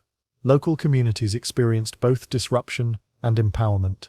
Some faced reprisals, others found inspiration. His presence reshaped expectations of loyalty, resistance, and the capacity for agency in a turbulent political landscape. Law, custom, and enforcement were tested, revealing the limits of imposed authority and the importance of local knowledge. Wallace's story, when reflected upon, demonstrates the multifaceted nature of being wanted in medieval times.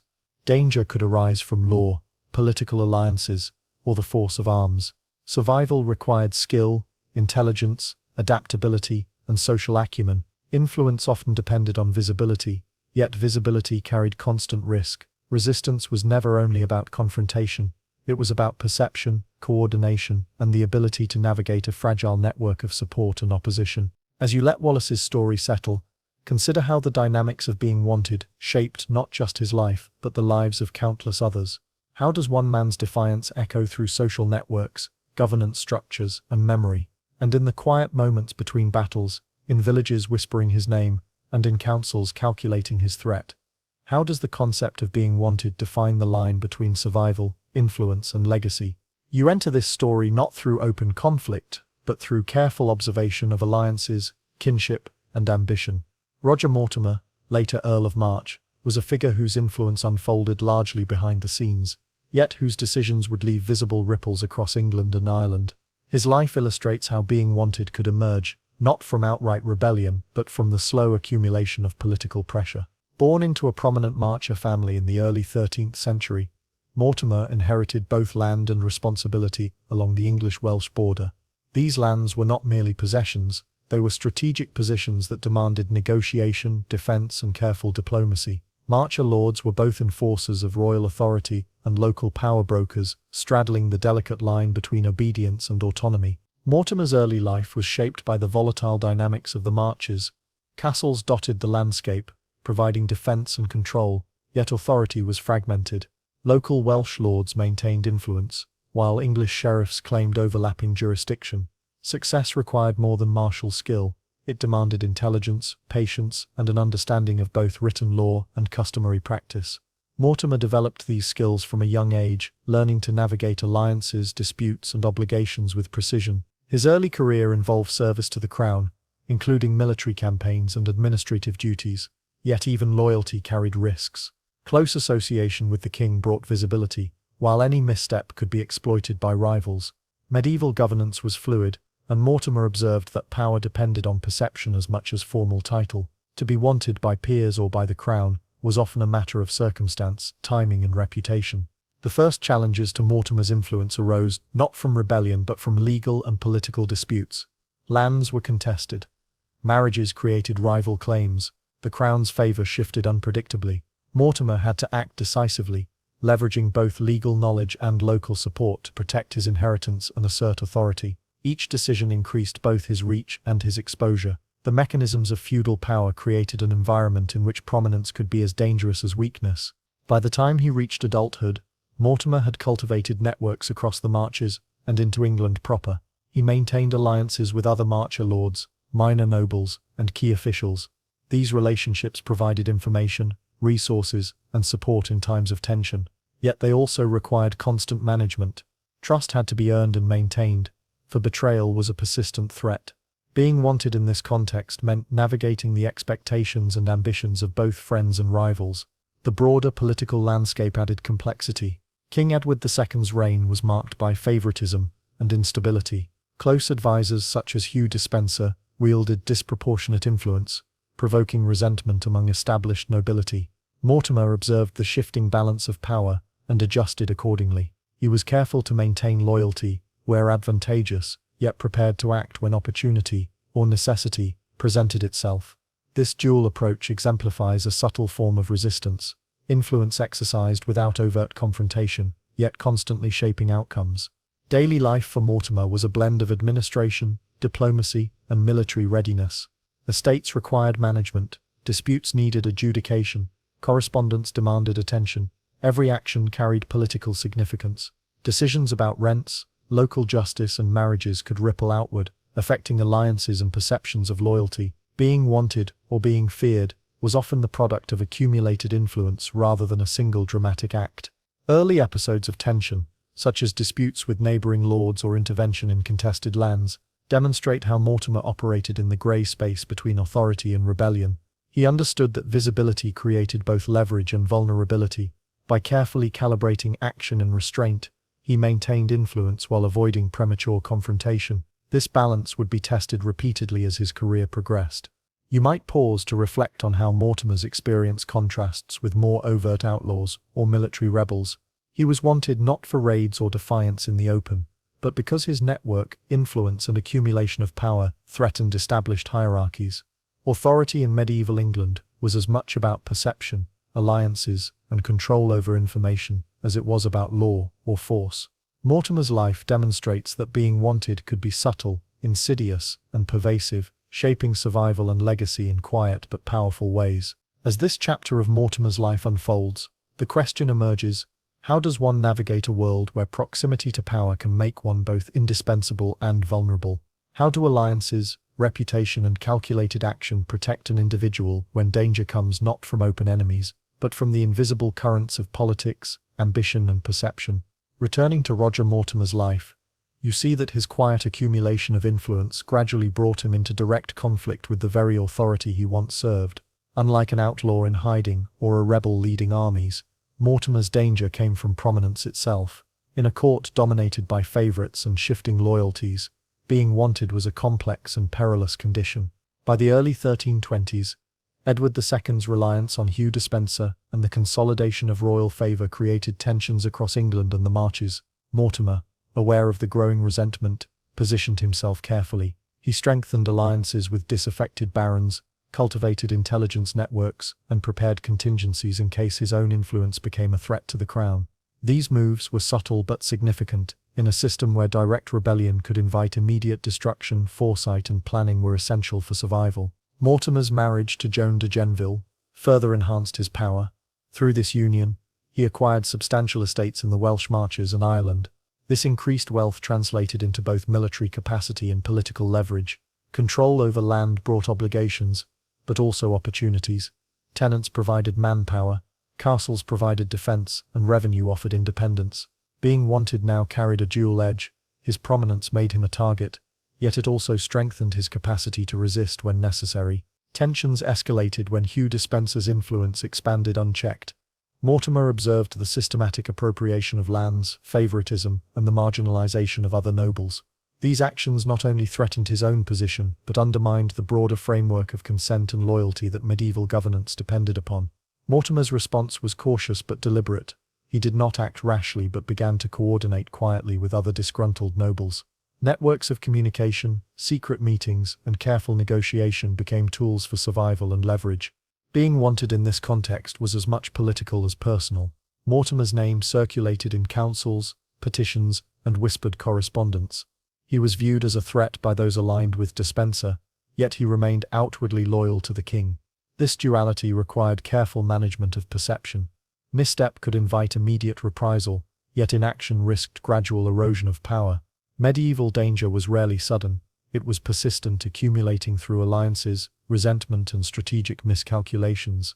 Daily life for Mortimer combined the routines of lordship with constant vigilance.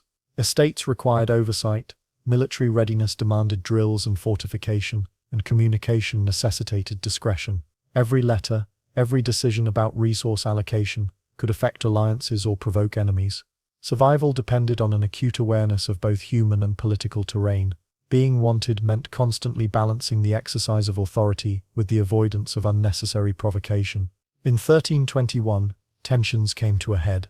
A coalition of barons, alarmed by Despenser's monopolization of power and the king's favoritism, moved to curb influence and protect their own interests. Mortimer, already aligned with some of these nobles, faced critical decisions. Open rebellion was risky, but passive acquiescence threatened marginalization, or worse, being wanted, in this case, was a strategic challenge. He had to act decisively while minimizing exposure. Mortimer's eventual response, coordinated revolt and military action against Despenser, demonstrates the interplay of patience, timing and opportunity.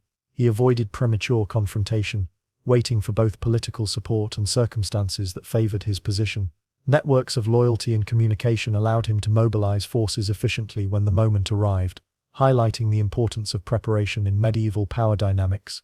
These developments illustrate the nuanced meaning of being wanted. Mortimer was not hunted for violent crime. He was targeted because influence, alliances, and strategic potential threatened entrenched authority. Medieval power was both cumulative and conditional. Prominence created leverage, but also vulnerability. Every action, alliance, and decision could shift the balance between survival and downfall. You might pause to consider how Mortimer's experience expands the idea of being wanted. Unlike outlaws, who survive through concealment, or rebels, who survive through audacity, Mortimer navigated constant scrutiny, shifting loyalties, and political calculation. Survival depended on foresight, diplomacy, and control over both perception and action. It demonstrates that influence itself, in the medieval context, could make one both powerful and perilously visible. As Roger Mortimer's life approached its climax, the slow pressures of politics and resentment converged into decisive action. Unlike outlaws hiding in forests or rebels striking with surprise, Mortimer's danger came from the concentration of power he accumulated openly. His story demonstrates that in medieval England, being wanted could emerge not from crime but from influence itself, an invisible yet pervasive threat. By 1326, Mortimer had aligned with Queen Isabella, Edward II's estranged wife, who was herself politically marginalized by the dominance of Hugh Despenser. Together, they launched a calculated campaign against the king and his favorite. This campaign was strategic, combining military force, political maneuvering, and the mobilization of disaffected nobles. Mortimer's previous experience navigating alliances and cultivating influence allowed him to coordinate effectively, turning perception and reputation into practical power. The campaign moved swiftly. Despenser's strongholds were targeted, his allies isolated, and support for Mortimer's coalition spread across England and the Marches. Being wanted now operated on multiple levels. Edward II and Despenser viewed him as a lethal threat, while ordinary nobles and communities perceived him as a figure capable of changing the political order. Mortimer's visibility both endangered him and legitimized his leadership. Authority responded with force, but the network of alliances he had built made capture difficult. Ultimately, Edward II was deposed, and Mortimer emerged as the de facto ruler, alongside Queen Isabella. His rise demonstrates the duality of being wanted. Prominence made him a target, but it also allowed him to seize opportunity. Mortimer's control was not absolute. It required constant negotiation, attention to loyalty, and management of both perception and policy. Governance depended on maintaining alliances, placating rivals, and ensuring that his authority was recognized without provoking insurrection. Daily life during Mortimer's regency involved meticulous administration. Estates and revenues had to be managed, military obligations coordinated, and alliances continually reinforced. Every decision carried political weight, reflecting the lesson he had learned over decades. Influence attracted scrutiny, and visibility carried both leverage and peril. Being wanted was not a single moment of danger, but a continuous negotiation of power, perception, and consequence. However, Mortimer's prominence also made enemies. Resentment among the nobility and unease at his concentration of authority persisted. His eventual downfall in 1330, arrested by forces loyal to Edward III, demonstrates the fragility of power in a system built on personal loyalty and perception. Execution, though intended as a public demonstration, could not erase the influence he had exercised or the networks he had shaped. Medieval justice and politics often intertwined spectacle, reprisal, and consolidation of authority. Mortimer's story illuminates the subtleties of being wanted in medieval society. Unlike outlaws who relied on concealment, or rebels who relied on audacity, Mortimer's visibility and influence created both opportunity and danger. Survival depended on foresight, alliance management, and careful navigation of perception. His rise and fall reveal that authority is as much about negotiation and legitimacy as it is about force, and that prominence itself can make an individual both indispensable and targeted. You might pause to reflect on the nature of influence in medieval England. How does being wanted differ when it arises from visibility and political power rather than criminality? How do networks of loyalty, alliance, and perception shape both opportunity and vulnerability? And finally, how does Mortimer's life remind us that in a world governed by hierarchy and personal connections, prominence can be a weapon, a shield, and a target all at once? You begin this story not in the din of battle, but in the muted corridors of negotiation, kinship, and obligation. Eleanor de Montfort, daughter of Simon de Montfort, the famed rebel of England, lived in an era when lineage dictated opportunity and danger alike. Her life demonstrates how being wanted could manifest not through outlawry or military rebellion, but through the complex intersections of family, marriage, and politics. Born into a family already marked by defiance, Eleanor grew up in the shadow of her father's conflict with the crown. Simon de Montfort had led baronial opposition against Henry III, achieving a brief triumph before his death at the Battle of Evesham in 1265.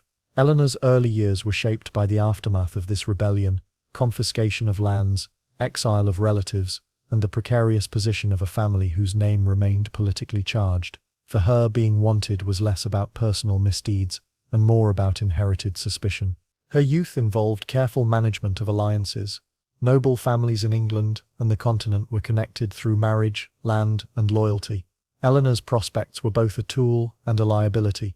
Marriage could restore family influence or entangle her in new political conflicts. Her position exemplifies the ways in which medieval women, particularly of high status, were embedded in networks where personal agency was circumscribed by the ambitions and fears of others. In the early 1270s, Eleanor became betrothed to Llewellyn ap Gruffudd, Prince of Wales. This union was politically significant. It symbolized potential reconciliation between Welsh and English interests, and linked two powerful, if historically contentious, families. Yet the engagement also made Eleanor a figure of interest and a target for English authorities, wary of strengthened Welsh claims. Being wanted, in this sense, was entwined with diplomacy. She represented leverage and potential disruption, not through action, but through association. Eleanor's journey to Wales in 1278 illustrates the practical dangers of her status. Traveling through territories where loyalties shifted, she depended on the protection of allies and careful negotiation with officials. Every movement required coordination, intelligence, and discretion. English authorities, perceiving the political implications of her presence, actively sought to intercept or delay her journey. Being wanted was therefore not an abstract concept. It translated into surveillance, logistical obstacles, and the constant threat of interception. Life in the Welsh court required similar vigilance. Eleanor had to navigate the expectations of her husband, the ambitions of regional lords, and the overarching tension with the English crown.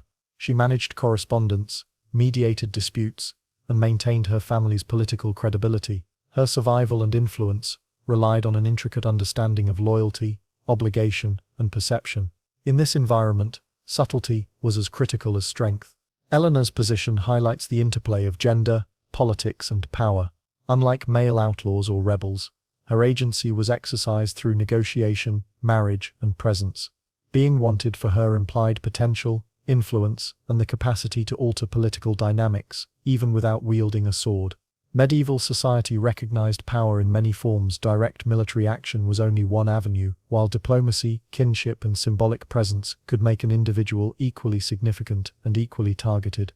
Daily life for Eleanor was a balance of public and private duties.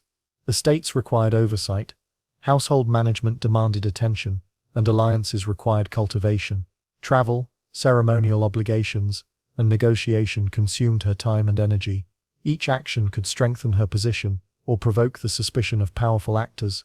Survival depended on awareness, discretion, and the capacity to navigate ever-shifting networks of influence.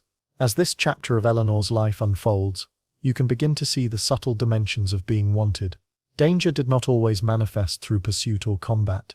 It could emerge from visibility, reputation, or the political significance of one's relationships. Her story demonstrates that influence and vulnerability often coexist, and that in medieval society survival required mastering the art of perception as much as the art of defense. You might pause to reflect on how Eleanor's experience contrasts with other figures you have encountered. How does being wanted differ when it arises from symbolic significance rather than criminality or rebellion? How do alliances, family legacy, and diplomacy shape both opportunity and danger? And as Eleanor navigates the corridors of power, how do the subtle threats she faces inform our understanding of medieval life and survival? As Eleanor de Montfort's story progresses, you see how her quiet influence transformed into a form of resistance that was subtle yet powerful. Unlike rebels striking from forests or outlaws evading capture, Eleanor operated through negotiation, presence, and the weight of her lineage. Her being wanted was not about fear of arrest, but the recognition of her capacity to alter political outcomes. Upon arriving in Wales, Eleanor was welcomed by Llywelyn ap Gruffudd, Prince of Wales. This union marked more than personal alliance. It symbolized a bridge between Welsh aspirations for autonomy and the historical power of her own family. Yet this prominence immediately attracted scrutiny. English authorities monitored correspondence, intercepted emissaries, and observed movements, wary of the potential for rebellion or claims to influence that her presence implied. Being wanted in this context meant operating under constant observation. Daily life in the Welsh court demanded a careful balance. Eleanor managed the household, coordinated with local lords, and maintained diplomatic communication with both English and continental contacts. Each decision, from the allocation of resources to the organization of ceremonies, carried political weight. Missteps could provoke tension between her husband's court and the English crown, while successes reinforced her family's reputation and bolstered Welsh cohesion. Her influence extended beyond domestic matters. Eleanor advised on alliances, mediated disputes among regional leaders, and helped navigate the complex relationships between Welsh principalities and the encroaching power of England. The subtleties of this influence were rarely recorded in chronicles, yet they were crucial. Being wanted in her case was less about law enforcement and more about vigilance. Officials tracked her movements because of the potential her actions held to destabilize or reinforce political authority. In this period, the Welsh-English border was rife with tension. Skirmishes, raids, and territorial disputes were frequent. Yet Eleanor's role was not martial. Instead, she wielded authority through presence, negotiation, and the symbolic power of her marriage. Communities observed her actions, nobles interpreted them for advantage, and foreign courts recognized her as a link to the Montfort legacy. Influence, in her case, was exercised quietly, but could have effects as tangible as any military campaign. The pressures on Eleanor intensified as English political crises unfolded. King Edward I's death and the succession of Edward II created opportunities and dangers. Loyalties were fluid. Those who had opposed or supported her family now evaluated her position, calculating whether alliance or avoidance served their interest. Eleanor navigated this environment with the care of someone who understood that visibility brought both power and peril. Every correspondence visit or diplomatic gesture could shift the delicate balance of trust and suspicion. Being wanted during this period also involved psychological tension. Eleanor was aware that her presence, lineage, and marriage made her a potential target for manipulation, coercion, or political sidelining. Survival required constant vigilance, emotional acuity, and the capacity to interpret the intentions of allies and rivals alike.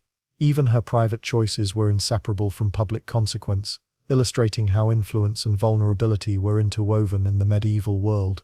Her impact was subtle, but cumulative. By maintaining alliances, advising her husband, and fostering communication with sympathetic figures in England, Eleanor helped strengthen Welsh cohesion and resist external pressures. Her presence legitimized Llywelyn's rule in the eyes of some English nobles, while signaling the continuation of the Montfort legacy. Being wanted in this context meant that her influence was recognized, monitored, and feared, even if no formal charges or declarations were issued. Daily responsibilities intertwined with political stakes. Eleanor oversaw estates, organized travel, and coordinated the distribution of resources, all while under scrutiny from observers aware of her potential significance. Survival depended on balancing assertiveness with discretion, ensuring that her presence empowered rather than endangered the broader political objectives of her household and allies. As this section of Eleanor's life unfolds, it becomes clear that being wanted does not always mean pursued by force. It can mean being watched, assessed, and strategically countered by those who perceive your potential to influence outcomes. Her story demonstrates the power of subtle action and perception, revealing a medieval world where diplomacy, lineage, and negotiation could carry consequences as significant as those of battlefield heroics. You might pause to consider, how does the experience of being wanted change when it stems from symbolic influence rather than overt threat? How do discretion, intelligence, and strategic patience allow one to navigate danger in a society governed by lineage, loyalty, and perception. And in Eleanor's story, how does subtle resistance reshape the political landscape, even without the spectacle of rebellion? As Eleanor de Montfort's story reaches its conclusion, you observe how her life embodied the delicate balance of influence, survival, and political significance in medieval society. Unlike outlaws or military leaders, Eleanor's impact was exercised quietly through marriage, counsel, and presence, yet it was no less consequential. Being wanted, in her case, manifested as careful observation and calculated caution, a persistent undercurrent shaping her every decision. Eleanor's marriage to Llewellyn ap Gruffydd remained central to her influence. Through this union, she became a symbol of legitimacy for Welsh resistance and a living connection to a prominent English lineage. Her presence reinforced alliances with regional lords and served as a counterweight to English ambitions. Observers in England noted her activities, understanding that her position could embolden Welsh claims or complicate negotiations. Being wanted meant that her movements, counsel, and correspondence were all closely monitored, not because of overt defiance, but because of the potential consequences of her influence. Life in the Welsh court demanded constant vigilance. Eleanor coordinated estates, advised her husband on political and diplomatic matters, and maintained networks that bridged Welsh and English interests. Every decision, from ceremonial duties to strategic alliances, required careful calibration.